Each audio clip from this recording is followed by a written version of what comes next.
What's up, y'all? This is your girl Aynjewl Faycc, and basically today I'm gonna be recording the track. Let's see. I think I'm gonna call it "Have My Mini-Me's," or you can have all my mini-me's. So you can have all my mini-me's, or I'm not quite sure what I'm gonna name it, but I think that's along the lines of what I'm gonna name it as. As you can see, I'm kind of dressed up like a grandma today, mind you. And so basically that is kind of to represent that this is maybe the type of outfit I would wear while I was pregnant, or if, I was able to be a mom. And this song is, about that struggle. Okay? It's about how I don't get to be a parent and how that sucks.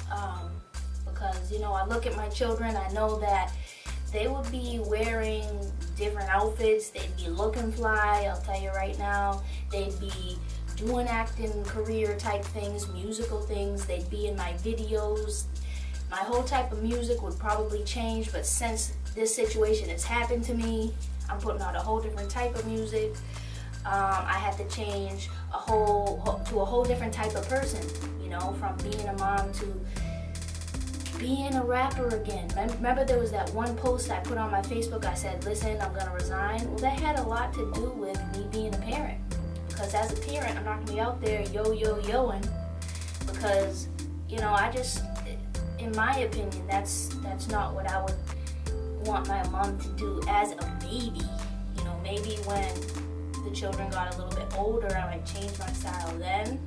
But to a baby and how precious they are, a lot of things need to change that I feel a lot of parents don't really think about, and I do. And basically, you can check out my book, you can check out my belief system, and the reason they took the kids away, my belief system. Would you believe that? The belief system that these people would be dead if I didn't believe what I believe, which is I trust in the higher universe, that things aren't going to happen that aren't supposed to happen. And if we can't see what's supposed to happen in the now, that might be. But later on, we hopefully can, in retrospect, see that, hey, this was supposed to happen for a reason. I see now that my life couldn't have unfolded the way that it has if X, Y, and Z had happened. And, I believe in that. I believe there's a higher plan. And in doing so, I'm safe. We're all safe. I don't have any worries because that's the way it is. But that doesn't mean I'm not going to take precautions against things. See, they elevated it to another level where they're talking about, since I believe in the universe, what if it was I believe in God? Same thing. Because I have this belief, my children are protected. They don't need vaccines. And I had to look at it in a different way where, well, now they're in the hands of the state, so based off of the state's beliefs and all these fear-based people beliefs, they're going to need the vaccines now, okay? You guys win, they can get the vaccines because that's your belief. And now they're protected under your belief, the new guardian.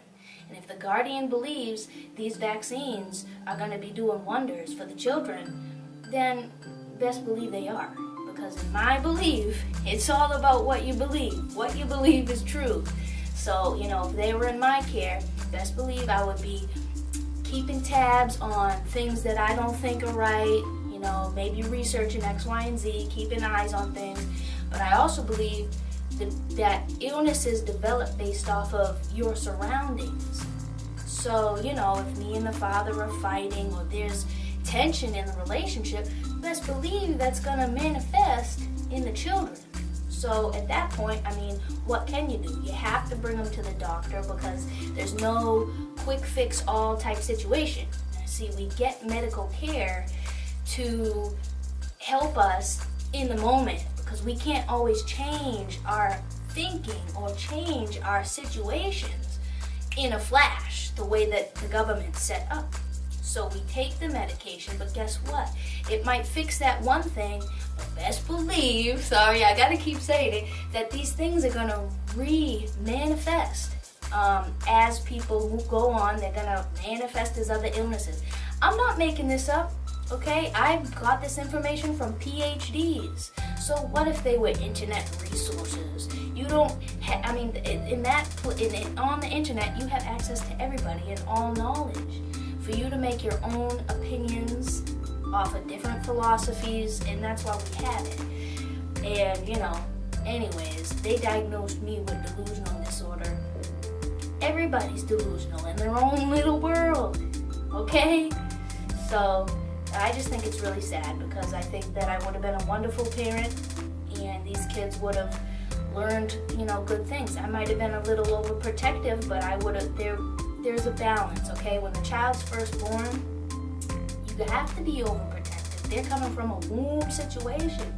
That means they don't, yes, they have frequencies of what's around me, and they feel the feelings that I feel, but I feel like they need to be protected in a certain way until you can tell. Like, you can tell as a child develops when they're ready to do certain things and when they're ready to be exposed to certain things. Now, I haven't studied sexuality and when that might be appropriate. I would like some more information on that from a psychologist's point of view on when that's appropriate, because if you look at the Maslow hierarchy of needs, sex is a basic need.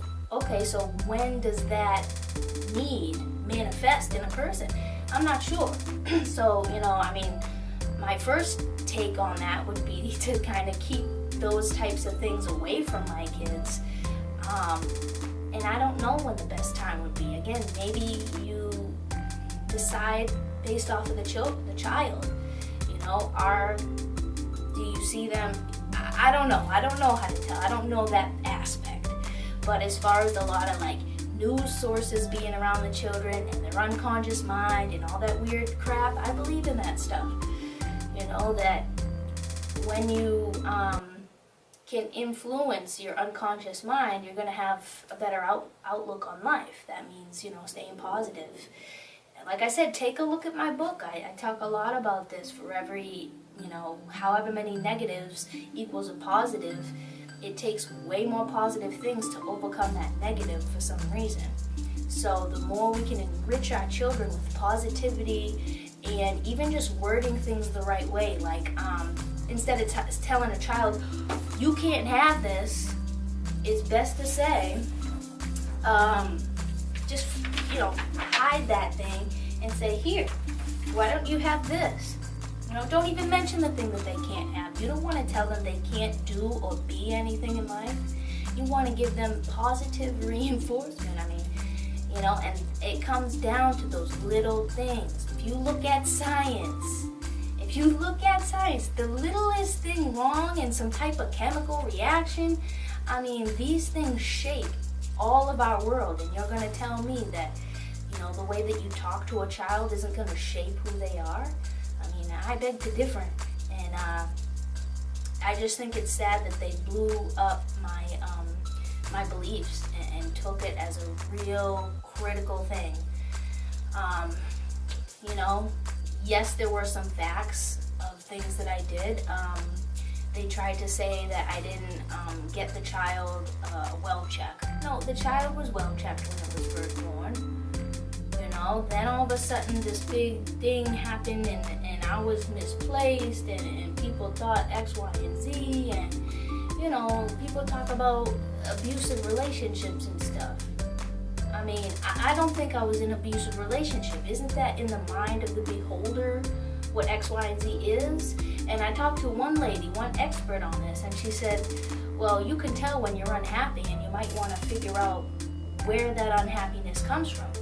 And then you think about it, well, am I unhappy because this person is annoying? And if so, annoying is something that you can work on strengthening in yourself, because guess what? There's plenty of annoying people out there, including children. You're going to tell me that you're in an abusive relationship with your child because they're annoying and you're unhappy because of it? Probably.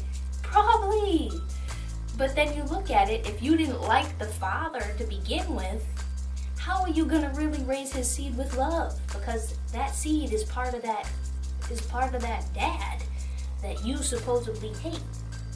I mean, people just don't think, man. Anyways, I am sorry to be rambling on so much, and there's probably way more I can say, way more that you would say to me. But anyways, the point of this video is to show you how I actually make a song. So, you know, I'm a one-man clan, just because it rhymes, but you know, a woman here. And I'm going to show you how I do things solo, you know. I do everything.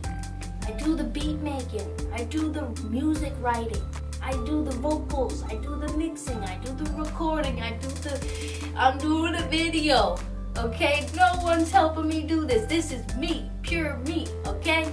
So, kudos to anybody who wants to lend a hand and make my stuff sparkly. But for now, this is what I'm going to be giving the people, and I'm excited for the new things to come as I master these skills one-on-one and use them collectively to produce the type of attention that I hope to grasp. So anyways, yeah, I'm just trying to make sure that I touched on everything I needed to. I know I rambled on a bit longer than I needed to, which I may end up cutting out some things. But I got out some good things. I got out some good things off my chest, and as time comes, maybe I'll be able to add to them. So here I'm going to set up now.